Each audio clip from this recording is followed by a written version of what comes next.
This is RN Breakfast with Fran Kelly. Scott Morrison is the Shadow Immigration Minister. He joins me in the breakfast studio. Scott Morrison, welcome back to breakfast. Thanks, Fran. Good to be here again. There's been a lot of commentary around the comments from the Indonesian Foreign Minister made in the last 24 hours. What's your interpretation of Marty Natalegawa's comments? Well, I think Mr Natalegawa is saying very plainly that he would continue to have discussions with the coalition if we were in government, and I think that's appropriate. Any Indonesian government is going to deal with the government of the day in Australia. I don't think anyone would dispute that. What the purpose of those discussions, though, I think is important. From our perspective, that's about informing Indonesia and having a no-surprises policy, which we've always said about this issue.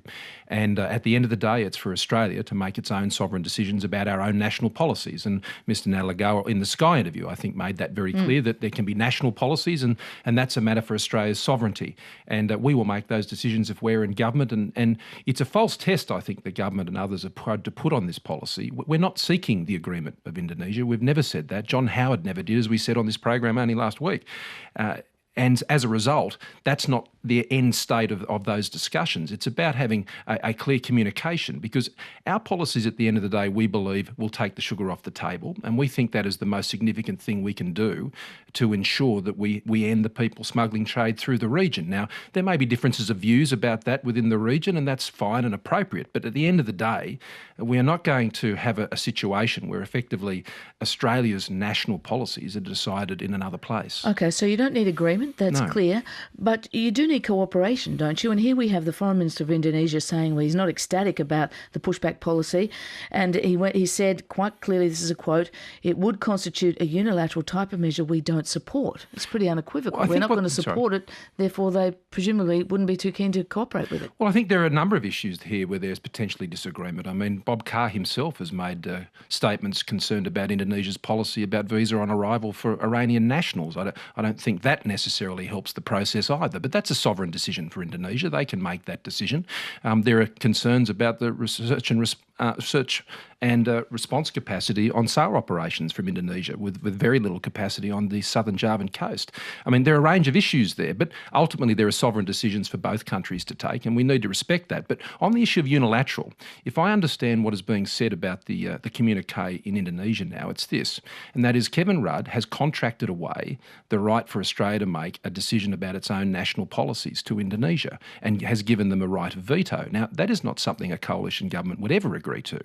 I'll come to that in a moment, because that's quite a provocative statement you just made there. But to stay with this notion of cooperation, the policy stands, as I understand it, the coalition in government would tow back boats to Indonesian waters. We would turn back boats. Turn back boats, sorry. We're safe to do so, beg your pardon. Turn back boats and leave them in Indonesian waters. If Indonesia isn't cooperating in this, what happens to those boats there? Well, the same thing Admiral Ritchie said happened last time, and Admiral Ritchie himself said the circumstances have not changed that much.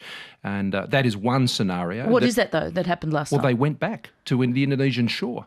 They went back as Indonesian flag vessels with Indonesian crew back to an Indonesian port that they departed from, because that's the place they could get to. And those vessels were monitored from a distance by the Australian Navy at the time if they got into any distress.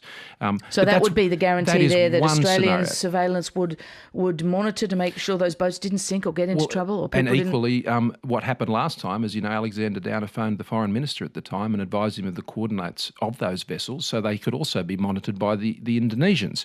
And so that's how it worked last time. But as we discussed earlier, I mean, there are a range of other different scenarios that can present, and we've discussed those in some precision with people who are deeply experienced in these matters. And we're very confident that the tactics we will deploy at sea will be just as effective this time. A good relationship, a good diplomatic relationship with Indonesia is important to Australia on a number of fronts. Of course. Not least of which is the trade front, as it has a burgeoning middle class, which a point Kevin Rudd was making last week.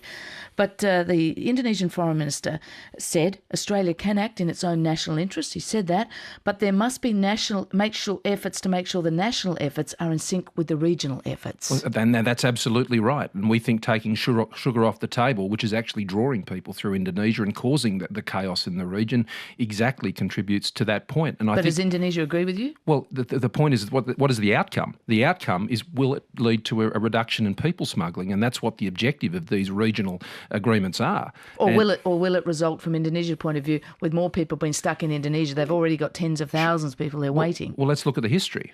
When we did this last time, the number of people going through Indonesia reduced because those policies were effective. When you stop the boats, Indonesia's problem also stops. And that's why our national policies, we believe, would contribute to that objective. And that, I think that's a meaningful discussion we would be able to have with the Indonesians. But at the end of the day, friend, I mean, we can both have our views on various things that apply to our cooperation, and there are many things that need to happen and are happening with Indonesia that we think can happen at a whole different level, and I think that is fertile ground for cooperative discussion.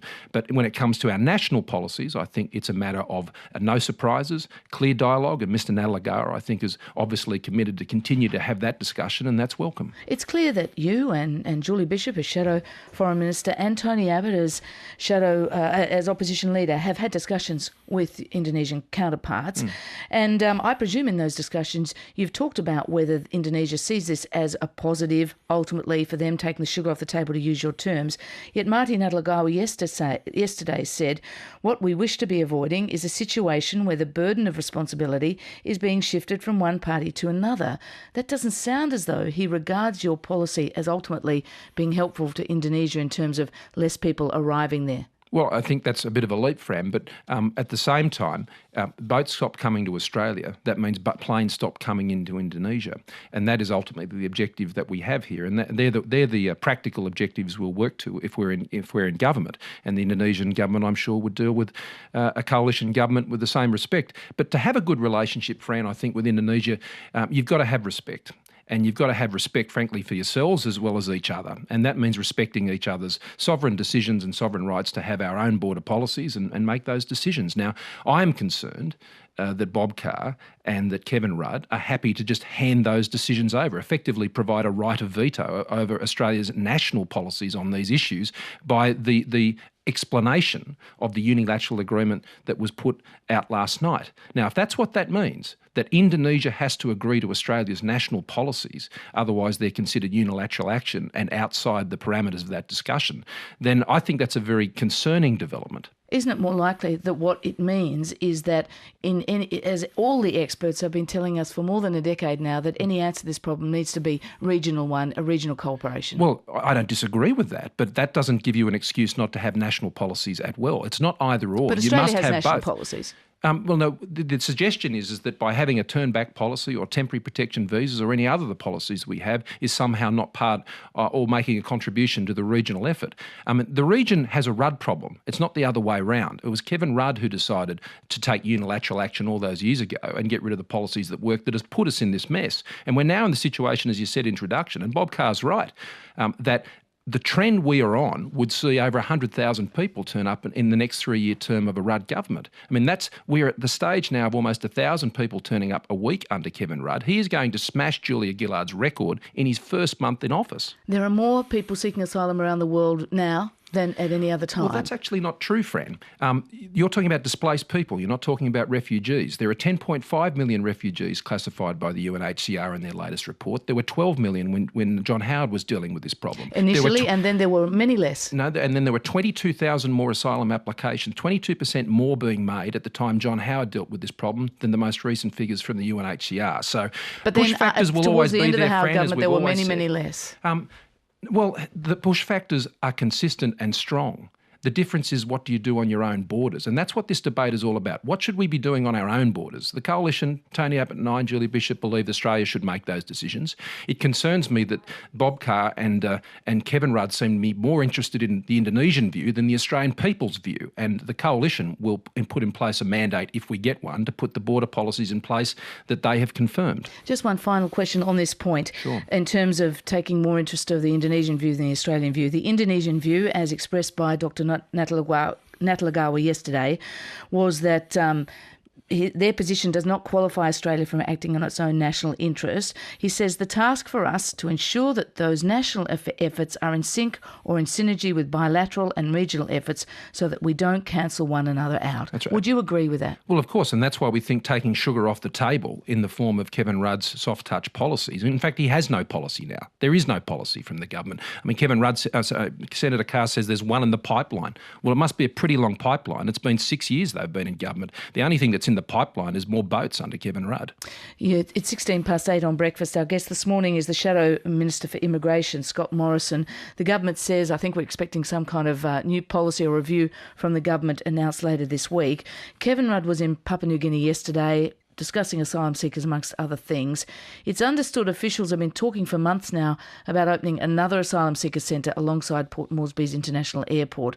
Would that be something, a move that a coalition government in the future would support financially? And practically? We've always supported the idea of offshore processing. We came up with the idea. In fact, it was Malcolm Fraser that originally implemented those policies many, many years ago, and under John Howard again. So offshore processing is part of our platform, and so expanding the capacity of that is something we've always been supportive of. Scott Morrison, thank you very much for joining us on Breakfast. Thank you, Fran. Scott Morrison is the Shadow Minister of Immigration and Citizenship, Productivity and Population. He's a busy man. RN, your world unfolding.